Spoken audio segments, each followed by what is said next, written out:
तुम्हालाही शेअर बाजारात गुंतवणूक सुरू करायची आहे, पण पहिला शेअर कसा खरेदी करायचा हे कळत नाही. Demat account, trading account, NSE, BSE, buy order हे सगळं ऐकून गोंधळून जाता. पहिला शेअर कसा खरेदी करायचा हे कळत नाही. काळजी करू नका, मी तुम्हाला आजच्या व्हिडिओमध्ये सांगणार आहे पहिला शेअर कसा खरेदी करायचा. नमस्कार, मी नवनाथ आणि तुम्ही पाहत आहात नवनाथ आंधळे. बिझनेस आणि फायनान्स रिलेटेड या चॅनलमध्ये आपलं स्वागत आहे. चला तर सुरू करूया, पहिला शेअर कसा खरेदी करायचा. आता शेअर म्हणजे काय? शेअर म्हणजे त्या कंपनीतला एक छोटासा हिस्सा तुमचा असणे, त्या कंपनीत तुमचा एक छोटासा हिस्सा असणे म्हणजे तुम्ही त्या कंपनीचे एक छोटेसे मालक असाल. म्हणजे एका कंपनीनं 1 करोड शेअर काढले आहेत आणि त्यातील तुमचे 1000 शेअर आहेत. तर तुम्ही त्या कंपनीचे एक छोटेसे का असेना मालक आहात. शेअर खरेदी करण्यासाठी काय काय कागदपत्र लागतात? Aadhaar card, PAN card, demat account, trading account, mobile number इत्यादी कागदपत्रे लागतात. डीमॅट अकाउंट म्हणजे काय?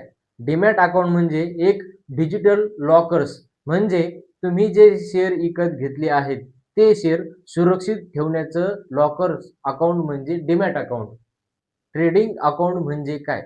ट्रेडिंग अकाउंट म्हणजे तुम्ही जे शेअर घेतले आहेत ते शेअर ट्रेडिंग अकाउंटमध्ये बाय सेल करू शकता, म्हणजे घेऊ शकता आणि विकूही शकता. आता कोणत्या ॲपवर डीमॅट अकाउंट उघडावे?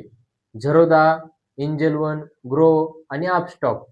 अकाउंट ओपन झाल्याच्या नंतर KYC पूर्ण करा, त्याला बँक लिंक करा आणि पैसे ॲड करा. पहिला शेअर खरेदी कसा करायचा? आता आपण पहिला शेअर खरेदी करणार आहोत. त्यासाठी ॲप ओपन करायचं. ॲप ओपन केल्याच्या नंतर आपण त्यामध्ये ज्या कंपनीचा आपल्याला शेअर खरेदी करायचा आहे, त्या कंपनीचं नाव सर्च करायचं. उदाहरणार्थ टाटाचा शेअर खरेदी करायचा आहे. ते नाव सर्च करायचं. त्याच्यानंतर बायवर क्लिक करायचं. त्याच्यानंतर क्वांटिटी निवडायची. त्याच्यानंतर आपल्याला मार्केट ऑर्डर किंवा लिमिट ऑर्डर पाहिजे ते निवडायचं आणि नंतर कन्फर्म करायचं. मार्केट ऑर्डर आणि लिमिट ऑर्डर यांच्यात काय फरक आहे बरं? मार्केट ऑर्डर आणि लिमिट ऑर्डर यांच्यातील फरक बघा. मार्केट ऑर्डर म्हणजे जे मार्केटचा भाव आहे, जो मार्केटच्या शेअरचा भाव आहे त्यामध्ये खरेदी किंवा विक्री करणे. आणि लिमिट ऑर्डर म्हणजे आपण जी लिमिट ठरवली आहे ती लिमिट तो भाव येईपर्यंत शेअर तसेच राहतात, किंवा जी लिमिट आपण ठरवली आहे त्याच लिमिटमध्ये शेअरचा भाव आला की शेअर आपण सेल करू शकतो, विक्री करू शकतो. आता हे जे शेअर आपण खरेदी केले आहेत, हे शेअर आपल्याला कुठे दिसतील? आपण ज्यावेळेस ऑर्डर पूर्ण करू त्यावेळेस ते शेअर आपल्याला आपल्या डीमॅट खात्यामध्ये दिसतील. आता जो कोणी नवीन शेअर घेत आहे किंवा जो कोणी नवीन आपल्याला शेअर बाजारात उतरत आहे त्यांनी काही काळजी घ्यायच्या गोष्टी.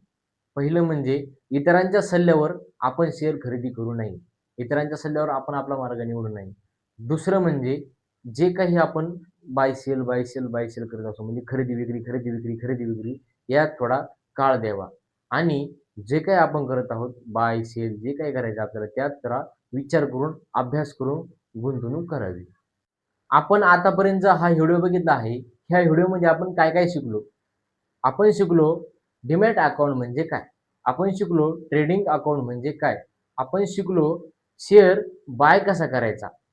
आपण शिकलो मार्केट ऑर्डर. त्याच्यानंतर आपण शिकलो लिमिट ऑर्डर. मित्रांनो, आजचा व्हिडिओ तुम्हाला कसा वाटला कमेंट करून नक्की सांगा आणि आपल्या चॅनलला सबस्क्राईब करा. व्हिडिओ आवडला असेल तर मित्रांना शेअर करा आणि असेच business related, finance related Marathi video तुम्हाला पाहिजे असतील, मराठीमधून आपल्याला शेअर मार्केट काय शिकायचं असेल तर आपल्या चॅनलला फॉलो करा. धन्यवाद. भेटूयात पुढच्या व्हिडिओमध्ये.